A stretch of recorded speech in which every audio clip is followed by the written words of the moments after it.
and welcome to Furious Driving. And I'm in such an luxurious, opulent surroundings, I feel like I should be whispering like in a library or something. But I won't, because that'll get really annoying really quickly. Today, welcome to Furious Driving, I am at the wheel of a 1988 Lincoln Town Car. God, I feel like I'm just auditioning for Die Hard. I'm about to head to the Nakatomi Plaza and see if we can head to the basement car park and start, rescuing people. But anyway, as you may know, if you're a follower of this channel, I'm a big fan of the Ford Panther Platform, which ran from the end of the 1970s all the way up to 2011. And it was the underpinnings for things like my Ford Crown Victoria police car, as well as the Mercury Marauder, the Mercury Grand Marquis for old people, and this, Ford's most luxurious, most opulent offering ever, the Lincoln Town Car. This was a car aimed at taking on the might of the Cadillac DeVille, amongst other large Cadillacs. So yeah, let's take a look around this amazing slice of 1980s ultra luxury, and I'm about to regret making a right turn down a really tiny lane in a ridiculously oversized car. But before we get started, if you like reviews of interesting, unusual, different cars like this, then please do check out the back catalogue of other reviews, and of course hit like and subscribe. Thank you, it makes a big difference. Oh, I love that dinky noise on the indicator, that's so cool. Now this car is huge and loaded with lots of little surprises and Easter eggs. For example, that little dinky noise. Also, when you put the car into drive, it's a 4-speed automatic with overdrive. The parking brake automatically turns itself off. It clonks up at you, alarmingly, which is a surprise the first time that happens, but it's quite useful to know. Interestingly, that doesn't happen when the car goes into reverse, but I'm sure you'd get used to it. Anyway, let's have a little look back. First of all, furthest of all in time, the name Town Car. Where does that come from, you might be wondering? And well, it's a nod back to, well, first of all, the days of horses and carriages, when the town car was a vehicle that was used around town. It didn't really have a boot space in the back for carrying luggage and things. Your driver sat outside in the elements and you sat in your luxurious little booth in the back. That became a model of Lincoln. It was a trim level, if you like, on the Continental throughout the years.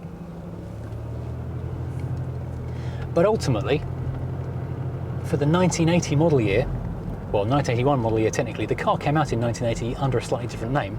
They downsized dramatically and brought out this, the Lincoln Town Car. Now, throughout the 1970s in America, cars had been getting ridiculously oversized. The previous generation to this, the Continental Mark V, I believe it was, that hit over 6 meters long. That was a silly amount of car, and really no one needs that. Unless you're a bus driver, you don't need a 6-meter car. So, heading into the 1980s, and the design process began in the early 1970s, and this was during the fuel crisis, they started looking quite seriously at downsizing. In fact, in the early stages of the town car's development, they were considering front-wheel drive. But fortunately for lovers of rear-wheel drive V8s and body-on-frame construction, by the time the car went into its more developed stages of development, the fuel crisis had eased and petrol prices were coming back down to more sensible levels again. And so they went with the Panther Platform, which is a large frame, a body on top, a V8 in the front, and rear-wheel drive, which we know and love. Now for 1980, the car was still called a Lincoln Continental Town Car, and it was available, incredibly, as a 2-door version as well as the 4-door variant that we're sitting in right now. But 1981, they dropped the Continental name, and the Continental Mark VI became a separate model, and this replaced basically 2 models in the Lincoln lineup. So they were downsizing the size of the cars and the range itself, all at the same time. So Lincoln used the name Town Car. Cadillac, of course, you will have heard of the name DeVille. That's French for the town. So they were doing very much the same deal with these cars. So they were doing very much the same deal with the naming strategy and of course the concept of a luxurious car with a big Brougham or Landau roof on the back. And in the early years, the rivals for Lincoln were the Cadillac and the Chrysler Imperial. Of course now Chrysler Imperial is no more. It's only Cadillac who are any kind of rival to Lincoln, Now driving this thing is very interesting. It is as floaty and boaty as you might imagine. It's got coil springs and standard shock absorbers all around on the Panther platform. It's got disc brakes at the front, but drum brakes on the rear. So really, it's a very simple, basic, almost crude layout, but in this configuration, it works really, really well. Partly because of the weight of the thing, so it sits nicely on the springs and just kind of floats along the road. And the 5-litre V8 gives an absolute ton of torque. It's not huge power, only 150 horsepower, but lots and lots of Newton meters sitting under your right foot. And it will kick down quite interestingly when you want it to. It does make a lovely noise. 4-speed gearbox, automatic of course, with an overdrive as standard, which is very much the same layout as things like the Crown Victoria continue to use right up until the very end.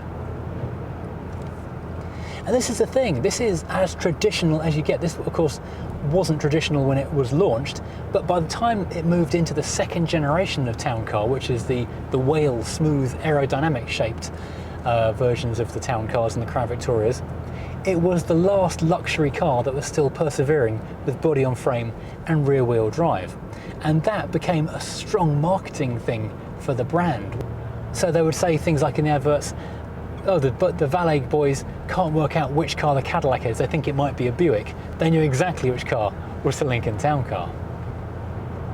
This particular model year, the Mark I of the Town Car, ran from 1981 until 1989, and the year changes kind of followed with the rest of the Panther platforms. There's a little bit of variation across all of the 3 brands that were using it, and it followed the same kind of upgrades because they used the same generic door pressings, body panels, body pressings, and so into the 90s it was the Aero model, and finally into the noughties it was the Whale version, which is like my Crown Vic.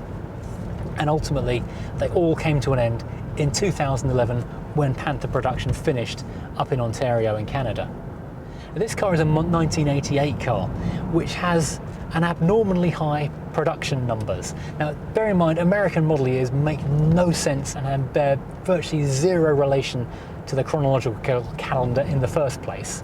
However, in 1988 they thought they were going to be updating to the new shape car, so they started the 1988 model year in March 87 and then kept on building it until October 88. And so whereas there were generally 75 or 90 or even 100,000 built in a year, 201,000 1988 model year cars, which makes them the most common, but that's really good from a classic car owner's perspective because that's the one with most spare parts availability.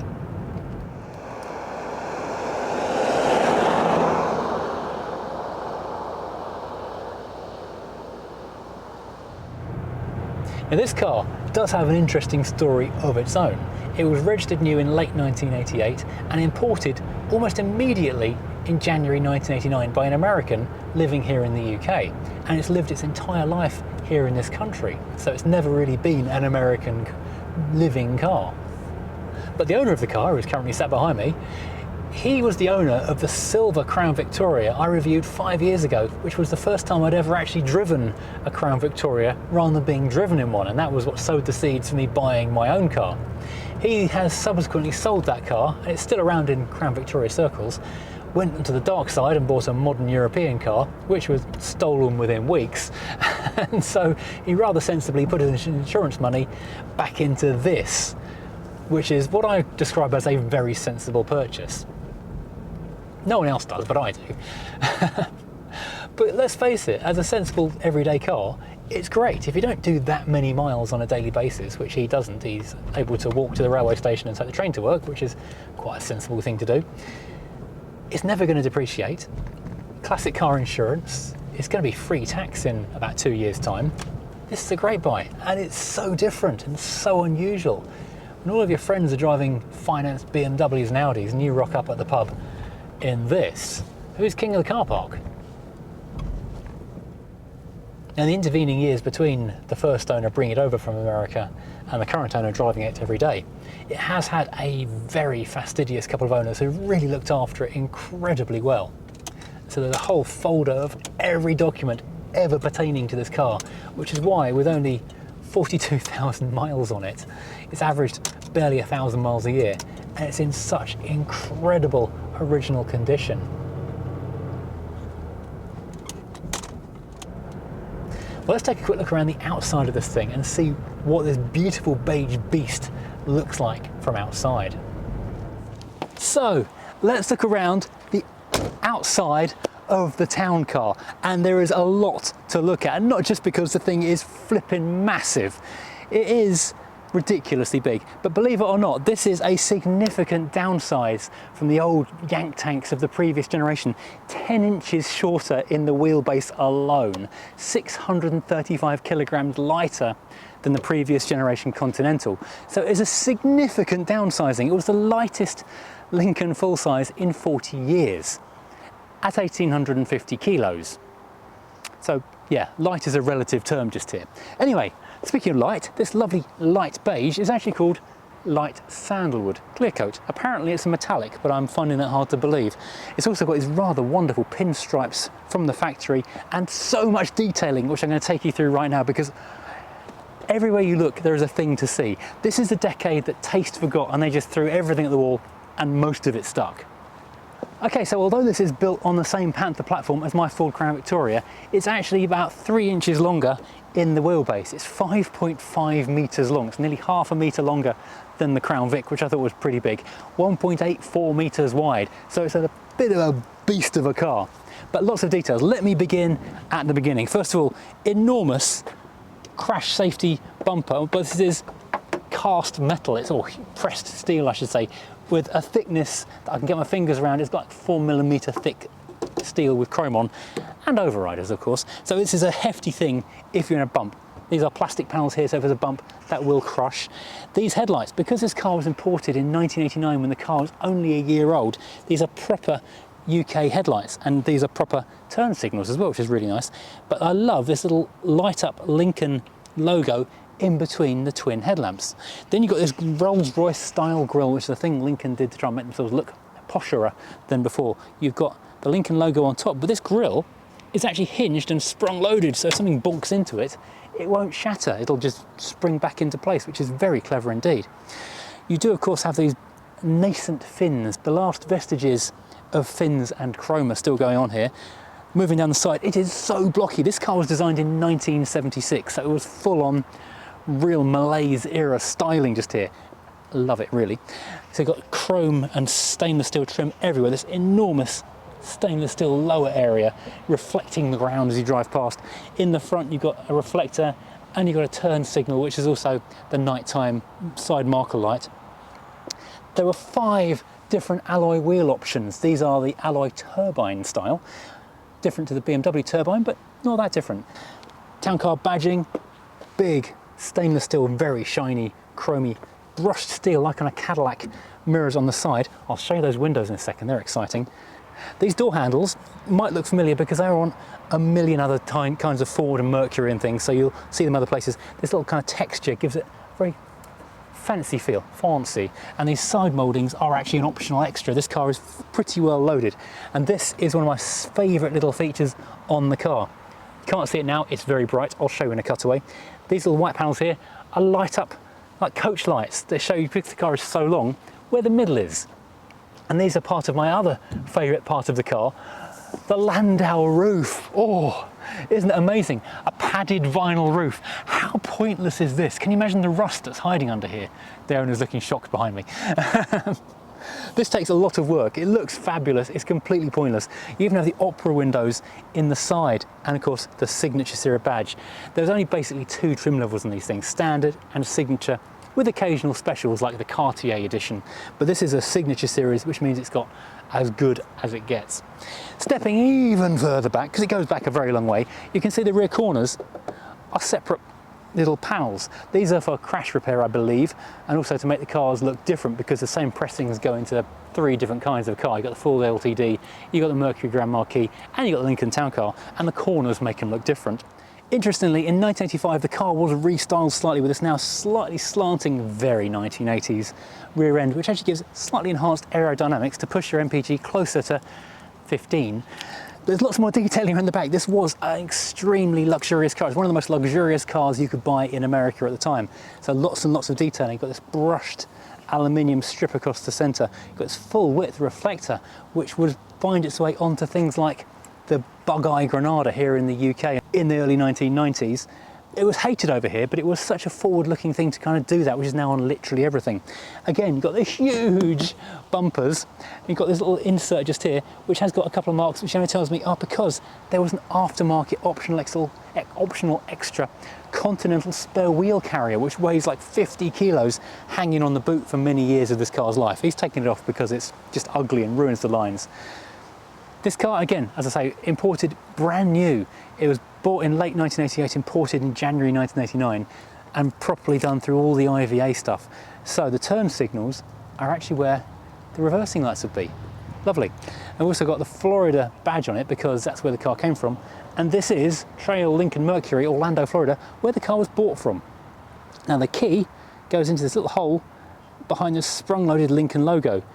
And the boot lid, or sorry, the trunk lid, can you hear that? It's a power trunk. Bring it down, it's sprung loaded up, and then soft close down again.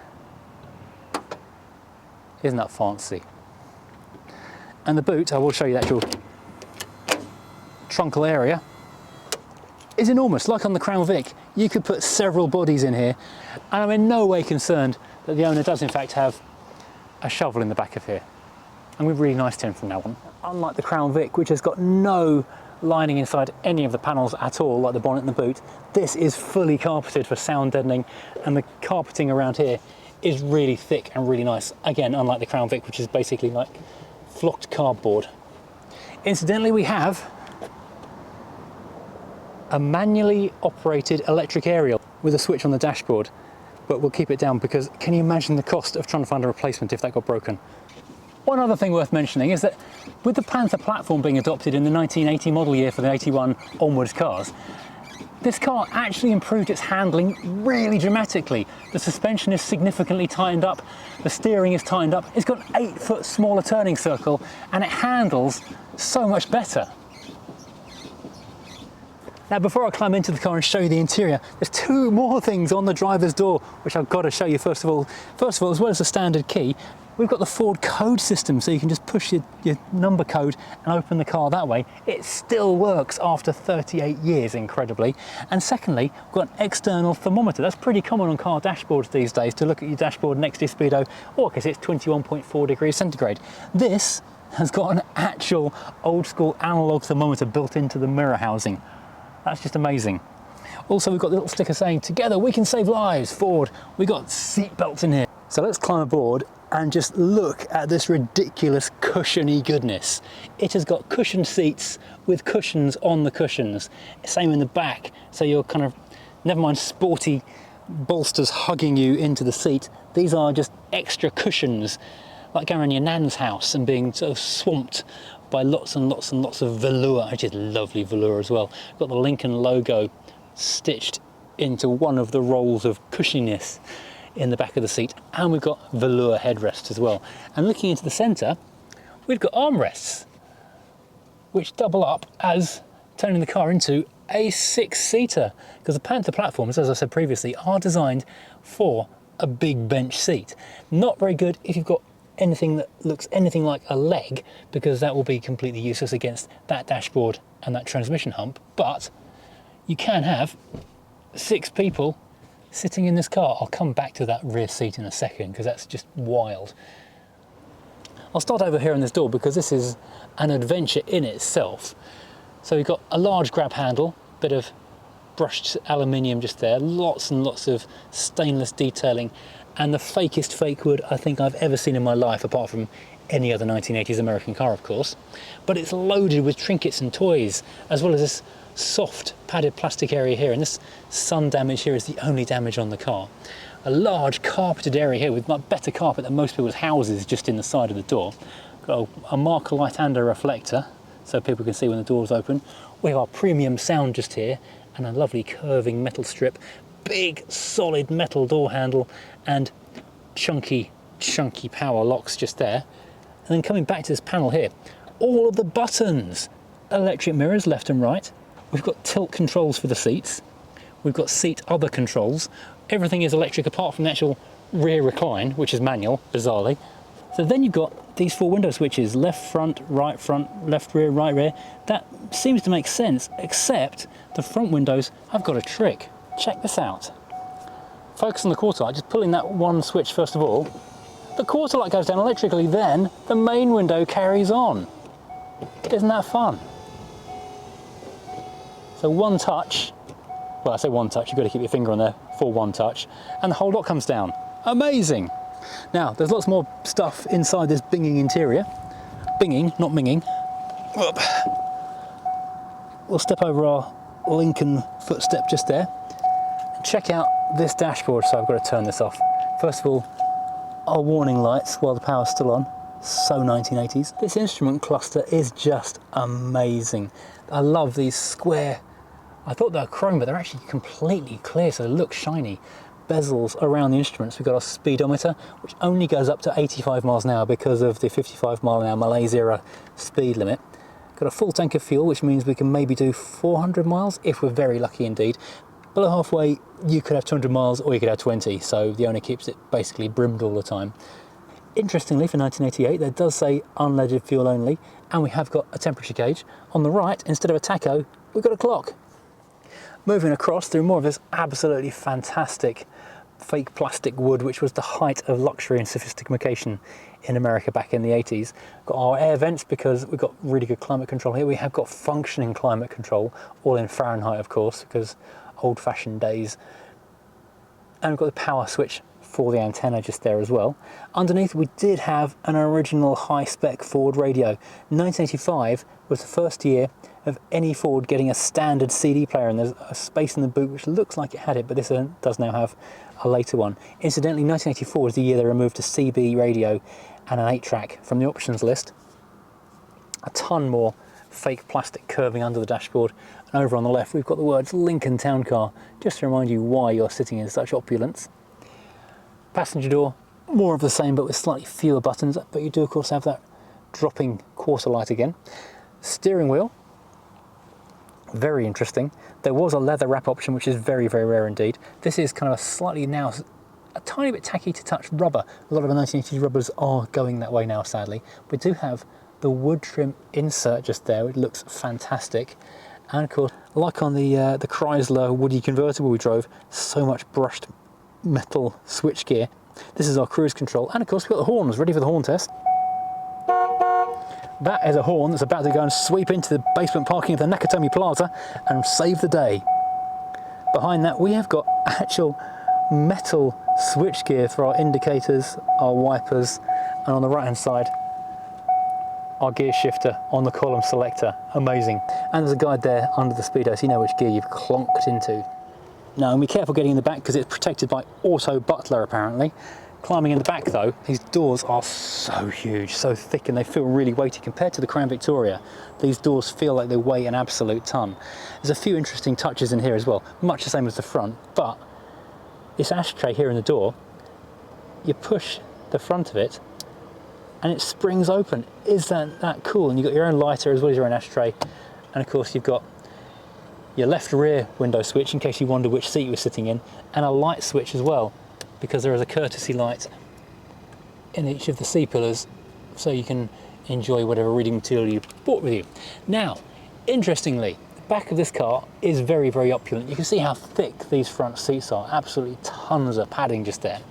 Likewise the rears, but these have this really unusual, this is a dealer factory option where they've plastic wrapped the seats. This isn't from the factory, this is done at quite high expense from the dealer. So the first owner went back and decided to have this done.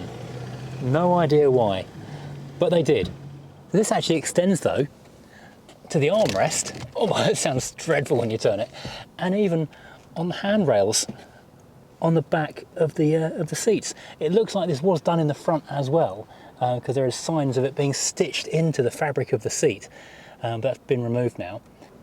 That was definitely a choice that was made. You can sort of understand that maybe on a private hire car where you might be picking up people who are a bit worse for wear and might be a bit sick, but on a private car, it's a strange choice. But check out this carpet, such thick pile, it's amazing. And stepping inside, There is a lot of room, even with those front seats fairly well reclined, there is a ton of space.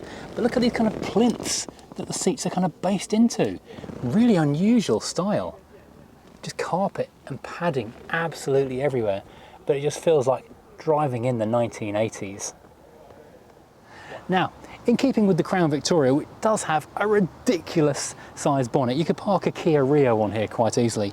It's more angular though, this whole front end is super squared off and angular, so they've changed the pressings between the brick and the whale generations of these cars. Now, under the bonnet we'll find, naturally, a V8. This is the 5 litre, as you might find in a Mustang of the same time. It's a 302 cubic inch monster. Technically, it's a 4.9. This was a significant downsizing from the 400 and 460 big block versions they'd had before. This is largely down to the whole fuel crisis thing that had been going on and the general downsizing of American cars in general. But this is surprisingly not making as much power as you think it might be. Initially in 1981, it was 130 horsepower. By this point in 1988, there were 2 options. This version has the 150 horsepower, twin exhaust version is the 160 horsepower. It lives on torque, basically. It's all torque, not HP. So it does roll up to 60 in about 11.5 seconds, and the top speed officially is 104 miles an hour. And the MPG, as I say, about 15 US gallons. So it's about 12 MPG UK. That high-performance twin exhaust setup, though, is actually part of the towing pack that you could get for this. Can you imagine this with a caravan behind it? That would be wild. Incidentally, there is, although it's a vast engine, a lot of space around it. You could literally climb in here with the car. But like on the Crown Vic, this is a plastic arch liner, and these front fenders are going to be internal and external front wing all in one big, hefty unit. That's how these body-on-frame cars were built. Final little trivia for you. The lamp up there, same as on my Crown Vic behind the camera, that is on a tilt switch rather than any kind of switch from knowing the bonnet's open. So if you park the car on a hill, the light will come on. If you go on mountain roads, the light will come on. So be aware of that if you're parking on a mountain and expect to have a battery when you come out in the morning. Another little interesting fact while we're turning the car around and moving the GoPros, on this enormous sun visor, we've got a courtesy mirror with courtesy lights because it's a fancy posh car. But it's so posh, we've got regular lights and we've got bright lights. I'm sure you could see the difference, couldn't you? I promise there is at least half a candle's worth of difference there.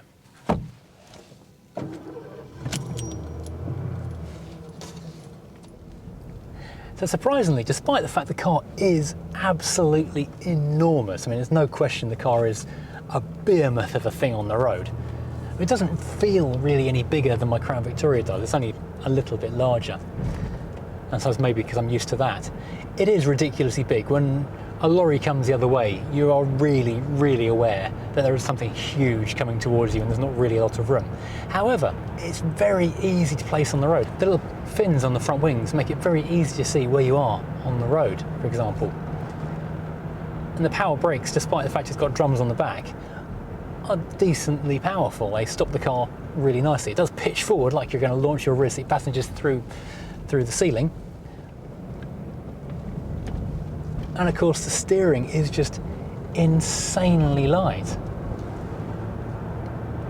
You can see why little old grannies who are 80 years old and can barely see over the dashboard are still pootling around Florida in these things, because they are so easy to drive.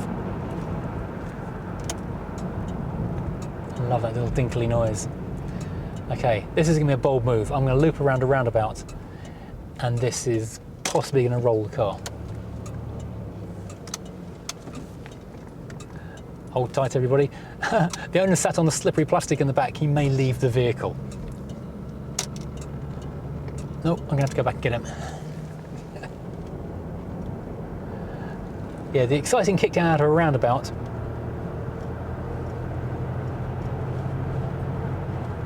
It's not that quick. It's geared towards luxury. This is what we have to remember. In the pantheon of Panther Platform cars, this is the one that's all about comfort. Most of these, a huge number of these, were bought by private hire for limo service or for private driver service. So if you're getting picked up from the first class terminal at JFK or Newark, it's going to be one of these, but it'll be the long version. how many of these have you seen over the years with an extra 10 feet grafted into the centre of them, with a drunk hen party hanging out of the roof? That is, in a way, what did for these kind of cars in terms of reputation, because people associate them with painted white and stilettos and being drunk on cheap champagne knockoff.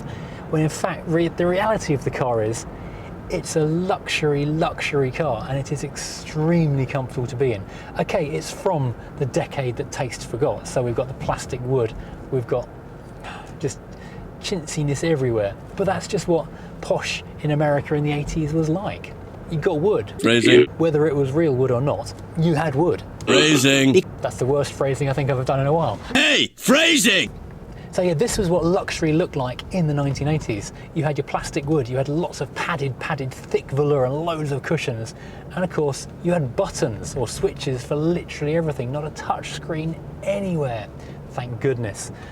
My only disappointment in driving this car is the fact it's not got the original radio. I would love to have seen the 1980s hi-fi, like in the Chrysler Baron Woody we drove recently, which had that fantastic, looking like a Panasonic or Hitachi high-end hi-fi from the 1980s in the centre of the dashboard.